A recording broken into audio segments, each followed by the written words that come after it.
voy a necesitar que hagamos, o sea, cada quien en su sección, pero que por clase me hagan una.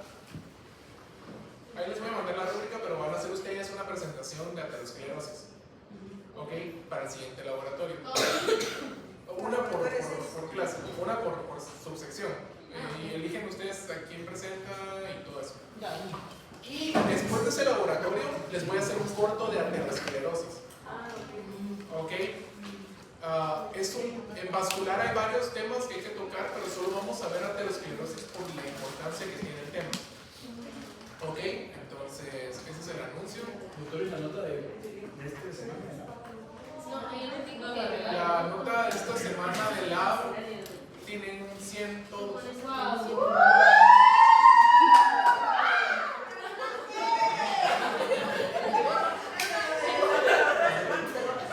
Pero si falta alguien del laboratorio, no se lo voy a repetir. Es porque les voy a dar la clase en ese periodo. ¿Así estamos bien?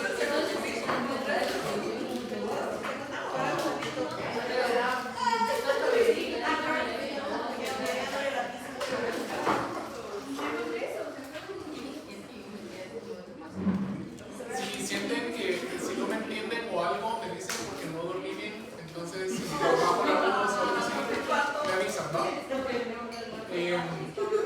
Comencemos entonces, chicos. Vamos con vascular. Vasculares hay un montón, pero nosotros nos vamos a enfocar en las enfermedades de las arterias, ¿ok? Y estas que son como secundarias a padecimientos crónicos. Muchas de estas cosas ustedes las van a ver en su práctica. Van a tener a un montón de pacientes con arteriosclerosis, con aterosclerosis, con trombos. Esto es muy frecuente. Entonces, vamos a ver. Vamos a hablar un poquito de las generalidades de las arterias, ¿okay? Cómo se forma, cómo están hechas. Vamos a hablar un poco de hipertensión vascular, de aterosclerosis y de arteriosclerosis, ¿ok? Vamos primero con las arterias.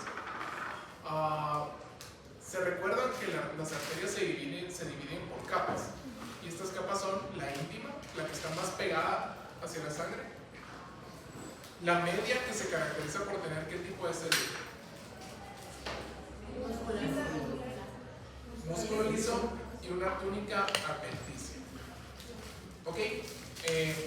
Estas capas se mantienen desde las grandes arterias hasta las arteriolas. Los capilares ya no las conservan todas. Y van variando ciertas como estructuras de las arterias a medida que estas se vuelven más chiquitas. En las grandes arterias tenemos que la túnica media va a tener un endotelio y una membrana elástica interna, ¿ok?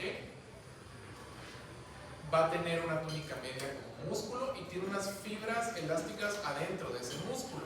¿Por qué necesito que sea elástico? Porque son estructuras que están en constante expansión y regresan. Entonces necesito que tengan membranas elásticas. Vamos a tener una membrana elástica interna que divide la túnica media de la externa, y por último vamos a tener en la túnica externa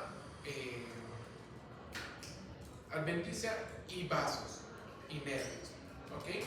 ¿Por qué tengo vasos y nervios en la última capa de las arterias de gran tamaño? ¿Por qué me sirven estos vasos y arterias al final?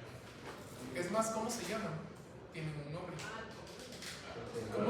¿Cómo se llaman los vasos que irrigan la adventicia de los grandes vasos?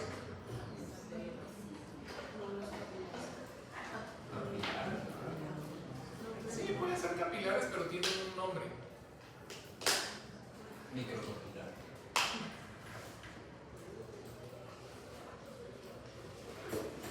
Se llama vasa vasorum o vaso del vaso. Entonces, ¿qué hacen estos, chicos? El vaso es tan grueso que no se puede irrigar él mismo. Entonces hay pequeñas conexiones que se van a la adventicia e irrigan las partes de afuera del vaso. O sea, el vaso también tiene que irrigarse. ¿Sí? ¿Sí entendemos eso? Y aparte hay nervios en la adventicia del vaso. ¿Cómo creen que se llama? sí, nervo. Entonces, esa es la función, pero solo están en los grandes vasos, ¿verdad? En los vasos de gran calibre. Vean aquí, esto es ya la histología, tenemos la elástica interna, la elástica externa, tenemos la íntima, la media y la adventicia. Las arterias se ven así, tienden a tener una pared gruesa, tienden a mantener, digamos, su diámetro bien hecho, o sea, mantienen como un tono. Y vean las venas son más alargadas y son como más que colapsadas, ¿no? Así diferencio yo vena de arteria. La arteria mantiene un tono, la vena tiende a colapsarse más. Otra cosa es que la vena tiene menos tejido elástico y la arteria tiene más. ¿Okay? A medida que disminuye el tamaño, voy perdiendo ciertas estructuras de las arterias. Por ejemplo, las arteriolas, las más chiquitas, ya no tienen elástica externa. Hasta llegar a los capilares. ¿Alguien sabe qué sucede en los capilares?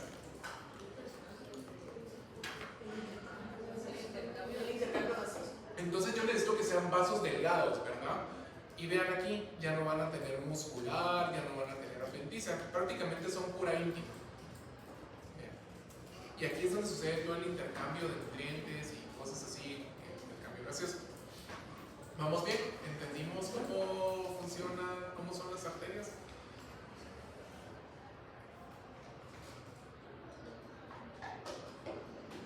Ok, hablemos un poquito de hipertensión.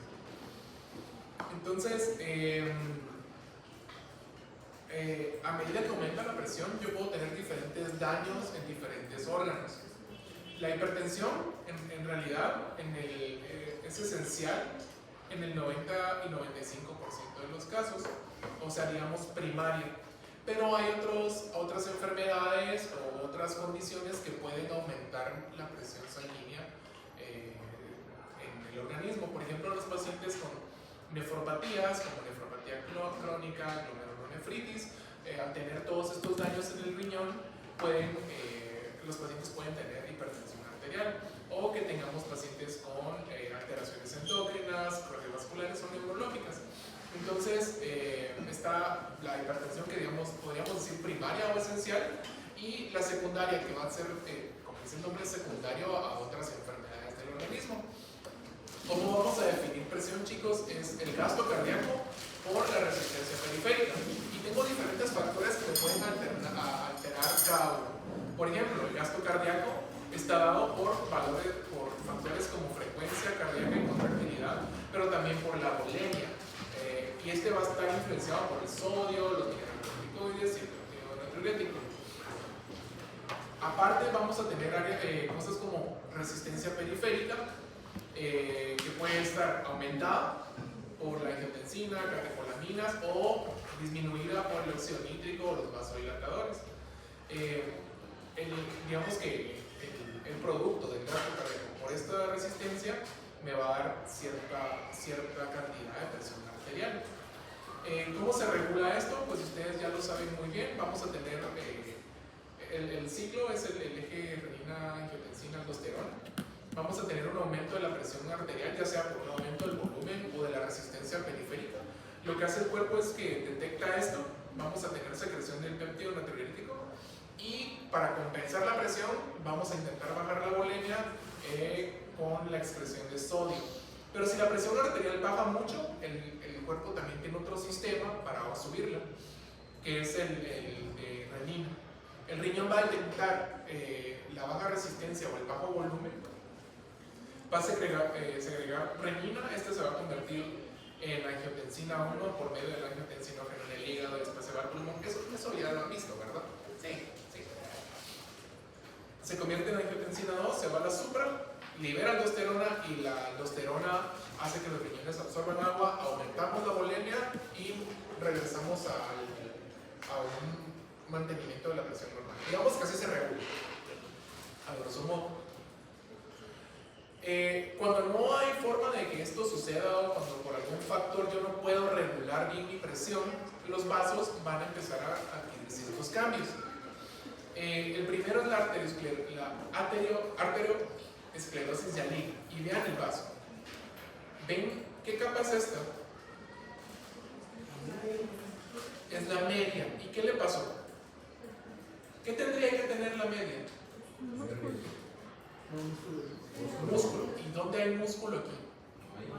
No hay, se yalinizó, o sea, empezó a sufrir el primer cambio que puede provocar la hipertensión. Entonces empieza a como degenerar la capa media y eso lo queda como un área sin músculo liso, sin fibras elásticas. ¿Y qué creen que va a pasar con estos arterioles? Ya no se estiran, al contrario, ya no se estiran. Entonces puede pasar, podemos tener este otro, que es la arteriosclerosis hiperplásica.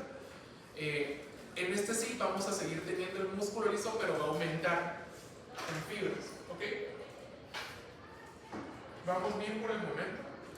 ¿Sí? ¿Esto se estira en el centro? No, en realidad no. Entonces vamos a hablar de arteriosclerosis. Ahora sí. La arteriosclerosis, chicos, ¿alguien sabe qué es? ¿Qué significa? No. La formación de placas células escumosas. Sí, pero no. O sea, no es eso. Arterio, por eso es importante que pongan atención porque en el examen les van a venir palabras muy parecidas. Este es arterioesclerosis. Endurecimiento de las arterias. Eso es como una definición general. Aparte de lo que decía Majo y Linda, es cierto, hay otras causas de arteriosclerosis. Pero la arteriosclerosis solo se trata de eso, de la pérdida de la elasticidad, del endurecimiento de las arterias. Y tenemos 4 patrones, chicos: arteriolosclerosis, esclerosis de la media de Monckeberg, hiperplasia fibromuscular de la íntima y aterosclerosis. ¿Ok?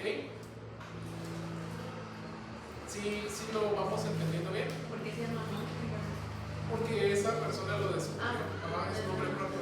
Esa de Bunker es donde pierdes músculos. Ahorita la vamos a ver. Entonces, todos estos son patrones de arteriosclerosis. ¿Ok? ¿Vamos bien? La arteriosclerosis solo es endurecimiento de las arterias. Y esta puede tener 4 patrones: arterioloesclerosis, esclerosis de la media de Monckeberg, hiperplasia fibromuscular y ateroesclerosis. Ojo ahí porque el año pasado varias personas se confundieron con esas porque se ve igual, pero no, son palabras diferentes. ¿Vamos bien? Nosotros vamos a enfocarnos en esta de aquí, atero. ¿Ok? Entonces la aterosclerosis es la base de la patogenia de varias enfermedades en varios lugares. De las enfermedades coronarias, como las que vamos a ver la otra semana, como el infarto. De las cerebrales, como la trombosis en las arterias del cerebro, o en la vasculatura periférica. Es de las causas de mayor mortalidad en el mundo occidental. Hay varios factores de riesgo que me pueden predisponer a mí a tener ateroesclerosis. Uno es que tenga anomalías genéticas, antecedentes familiares, ser hombre, y pues el aumento de la edad. Hay otros que son modificables, ¿verdad? Que están, por ejemplo, como la hiperlipidemia, hipertensión, consumo de cigarrillos, diabetes, inflamación. ¿Qué tienen en común estas? Son hábitos. Ok, son hábitos, pero ¿qué le hacen a los vasos? ¿Los constriñen? Dañan endotelio. Los 3 se caracterizan porque dañan el endotelio de diferentes formas. La hiperlipidemia lo daña porque pues, ahí vamos a eso. La hipertensión por el flujo, por la turbulencia que va lastimando las células endoteliales. La nicotina, no digamos. los niveles altos de azúcar pueden dañar el endotelio. Entonces ya son como cosas que me están a mí ya predisponiendo a tener una capa de aterosclerosis. La patogenia, su libro la define en 8 pasos. A mí no me interesa que se lo sepan así como de memoria, sino que sepan lo que está pasando. Y que lleven como el orden. No que se sepan esto como un listado de memoria, sino que lo entiendan. Lo primero que vamos a tener, chicos, es lesión endotelial. Sin lesión endotelial nunca va a empezar esto. O sea, nunca va a suceder este proceso. La lesión endotelial puede ser secundaria a varias cosas: aflujo turbulento, hipertensión, citocinas, complemento, productos bacterianos, un montón de cosas. En nuestros pacientes las causas más frecuentes son alteraciones hemodinámicas, hipercolesterolemia o inflamación.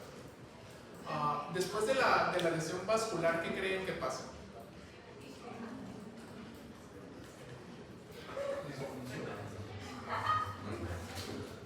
¿No? ¿Cómo creen que se forma el ateroma? Ya se lesionaron mis arterias, el endotelio, por diferentes causas. ¿Qué creen que va a pasar? Se empieza a fluir. ¿Tan rápido no? ¿No? ¿Ideas? O sea, todo eso que dijeron sí, pero la mayoría son cosas que pasan hasta el final. Una vez tengo lesionado mi endotelio por todas estas causas, voy a desencadenar un proceso inflamatorio. Recuérdense que estos son pacientes que la mayoría tienen colesterol aumentado. Entonces voy a tener esta migración de colesterol desde el torrente sanguíneo hacia el estroma de los vasos. Y vean, ¿qué pasa con el colesterol, chicos? Viene en forma de LDL, o lo que llaman colesterol malo, ¿verdad? Este colesterol entra a los vasos que ya están disfuncionales, no están lastimados, y las células inflamatorias, los macrófagos, los perciben. Estas al mismo tiempo son oxidadas, y cuando los macrófagos las fagocitan, segregan digamos interleucinas para llamar más macrófagos y que lleguen a fagocitar todo ese colesterol que está entrando. ¿Vamos bien? Al mismo tiempo, es tanto el colesterol que está entrando que por alguna razón los macrófagos empiezan a reclutar células de músculo liso. Ahí van a ver por qué sirven estas células de músculo liso. Y así empieza a formarse la placa, con activación de macrófagos por los LDL oxidados, reclutamiento de músculo liso, y ya cuando llegan un montón de macrófagos, ¿qué hacen con todos esos lípidos?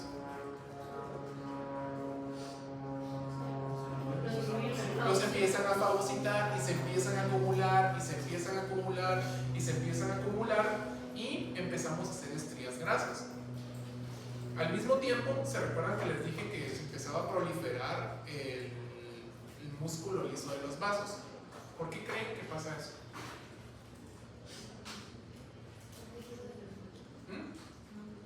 Busca reparar, ¿no? ¿Pero el músculo liso repara? No, pero Pasa algo así. O sea, mientras tengo este proceso de fagocitosis y los macrófagos están mandando a reclutar más macrófagos y está proliferando, estas células van a empezar a sintetizar colágeno. Es bien raro porque las musculares no sintetizan colágeno, pero aquí sí. Son familia, o sea, no sé si ustedes saben, pero las células musculares lisas son como medio familiares de los fibroblastos, por eso los grupos son largos. Y cuando se necesita, pueden sintetizar colágeno. ¿Y qué pasa? Empiezan a envolver toda esta área donde se está formando la placa termatosa, donde estén los residuos lipídicos y las células macrófagos con lípidos adentro, se empiezan a quedar atrapadas adentro de esta proliferación de músculo liso. ¿Sí lo entienden? Sí. Hace una capa. Ajá. Entonces, esta capa a veces puede ser gruesa y a veces puede ser delgadita. Lo importante es que esto me sirve para retener todo este tejido necrótico con células, con macrófagos, con lípidos lípidos fagocitados y se va a quedar aquí. Y así se va a formar una placa ateromatosa que te va a terminar siendo así: endotelio, músculo liso que está formando una cápsula y adentro lípidos, macrófagos con lípidos intracelulares. Y esa es la placa ateromatosa. ¿Por qué me interesa saber eso? ¿Qué creen que puede pasar si tengo una placa de lípidos adentro del vaso? El flujo. Ok, si es muy grande puede disminuir el Y flujo. daña la capacidad para poder. Ok, puede disminuir la capacidad de expansión de las arterias. La presión, ¿qué cosa? Ok, puedo, sí, como disminuir el flujo. No, no, tiene incluso en constante inflamación. Ah, el flujo, deja de ser la Cambia el flujo. El flujo puede, o sea, el flujo puede cambiar y puede seguir lastimando ese endotelio, pero ¿qué más? Se puede provocar. Ajá, Embolia. embolia. Sí, pero antes de la embolia. ¿Y por qué? Si está tapado. Esto está abajo del endotelio.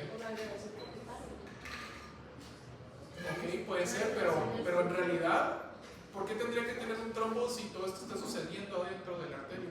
Porque altera el flujo. Ese es uno. Y porque. Está dentro de la arteria, no está en la sangre. Por el mismo riesgo de que pierda sensibilidad se puede romper. Ahorita vamos a ver. No todos se van a romper, chicos, no todos van a ser trombos. Por eso es muy importante la última capita que les hablé, la del músculo liso.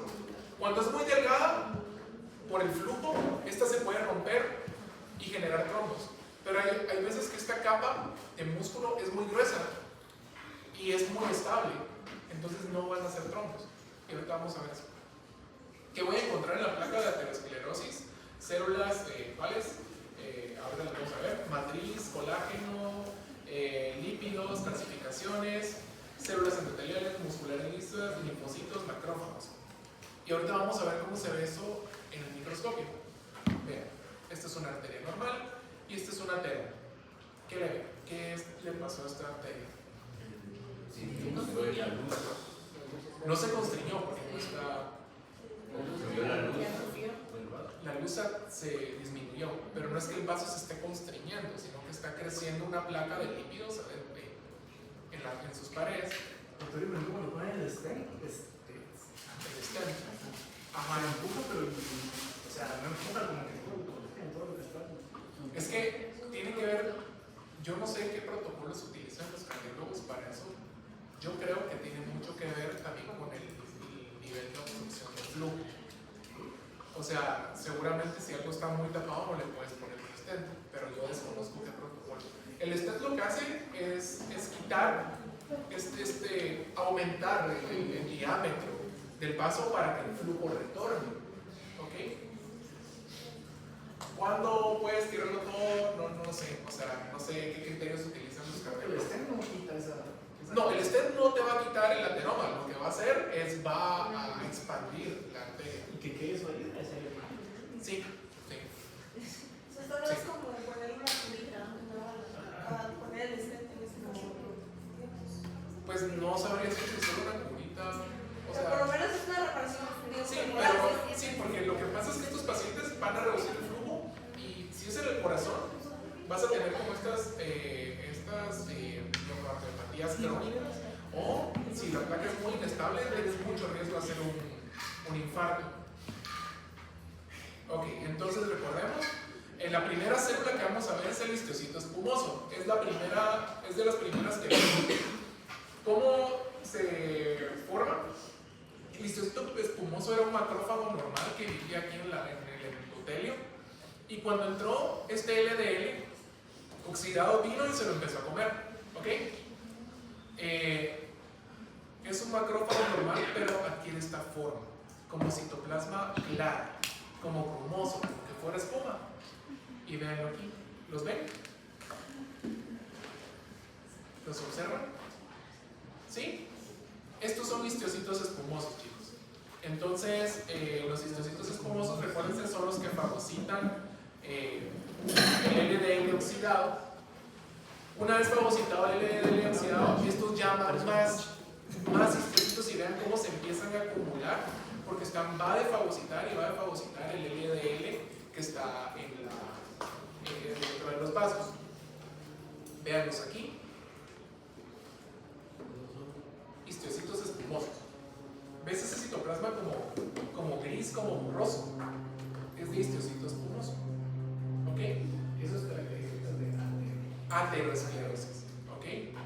Entonces, ¿de dónde vino esta célula? De aquí, ¿verdad? De la fagocitosis del LDL oxidado. Véanlos aquí. Aquí están abajo de la arteria. Y a veces estos histocitos explotan y liberan el colesterol.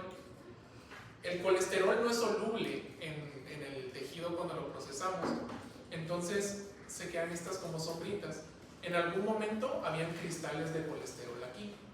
Entonces este es el otro de los hallazgos que tenemos en aterosclerosis, cristales de colesterol, que es secundario a la ruptura de los macrófagos, la liberación de colesterol, pero como no se ve el colesterol en los preparados que nosotros utilizamos, deja solo los espacios, como que fueran cristales. ¿Ok?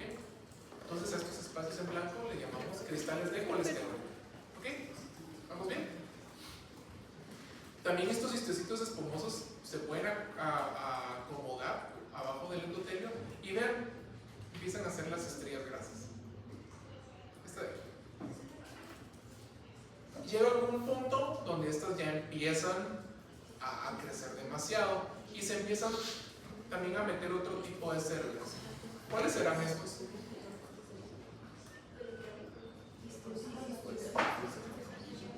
No, son muy redonditas, son muy chiquitas. Si estoy en un proceso inflamatorio. Linfocitos. Recuerden que estamos en un proceso inflamatorio crónico. Entonces también voy a tener linfocitos, cristales de colesterol, histocitos espumosos.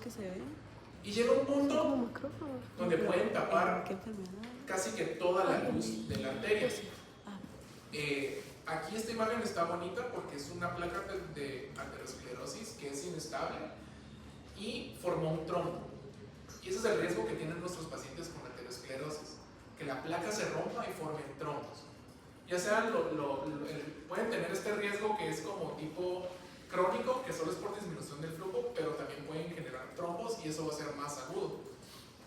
A veces estos trombos se pueden recanalizar, o sea que el cuerpo va a abrir como hitos para que vuelva a pasar la sangre, pero no es suficiente. En algunos casos vamos a tener... ¿qué es esto de aquí? ¿Qué es esto? ¿Qué es esto?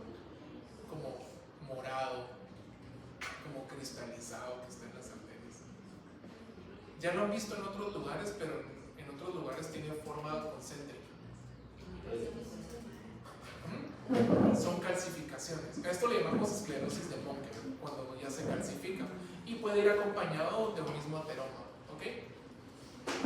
Vean aquí. También se puede. ¿Qué son? Es calcificaciones distróficas. Por toda la muerte que ocurre de células ahí, a veces se junta todo el calcio y se empieza a acumular. Pero eso está fuera de la placa. No, siempre, o sea, dentro de la placa.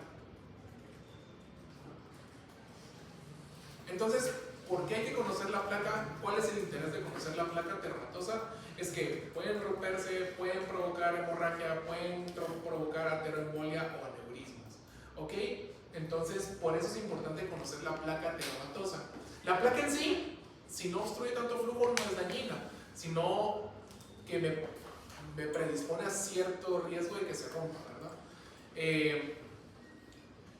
Puede ser vulnerable cuando la capa, la cubierta fibrosa que lo rodeaba es chiquita, o puede ser estable cuando es muy grueso y esto de aquí no se va a romper nunca. Sin embargo, ambas, a pesar de que esta dice estable y esta dice vulnerable, ambas me pueden provocar diferente morbididad. Veamos, las que tienen cubierta fina son las inestables, las que tienden a romperse y a formar trombos. Y las que tienen cubierta gruesa no se rompen, pero empiezan a reducir el flujo de los órganos y los órganos empiezan a lesionarse crónicamente. ¿Vamos bien con eso? ¿Sí? ¿Cuáles son las consecuencias? Por ejemplo, en los agudos podemos tener infartos, ya sea a nivel del corazón, infartos a nivel del cerebro. ¿Qué tipo de infarto es este?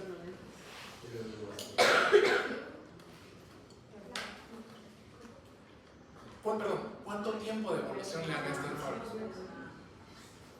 ¿Es agudo? ¿Agudo? Este es un cerebro normal. Es crónico, o sea, ya lleva más de meses. Pueden predisponer o pueden aneurismas, o en los casos en que el flujo, la disminución del flujo es crónica, pueden empezar a matar lentamente los órganos que están irrigados con las arterias dañadas. En este caso tenemos un pie diabético, ¿ok? Entonces, alguna de esas arterias tiene un ateroma, está disminuyendo el flujo y va a empezar a necrosar poco a poco el área que está irrigada. Vean aquí, así llegó el paciente, después se amputa, pero vean, ¿qué es esto de aquí? ¿Qué es eso rojo? Es tejido de regulación. Entonces este paciente tuvo buena evolución y vean, se le pudo poner un injerto de piel y ya. La mayoría de que van a ver en el hospital no agarran ese camino. Pero vean, entonces como cirujano les interesa conocer el tejido de regulación. Aquí está muy bonito para ya poner un injerto. Aquí no, vean, tiene fibrina, todavía tiene. Y se puede ver también así. Chicos, les dije que la clase era corta.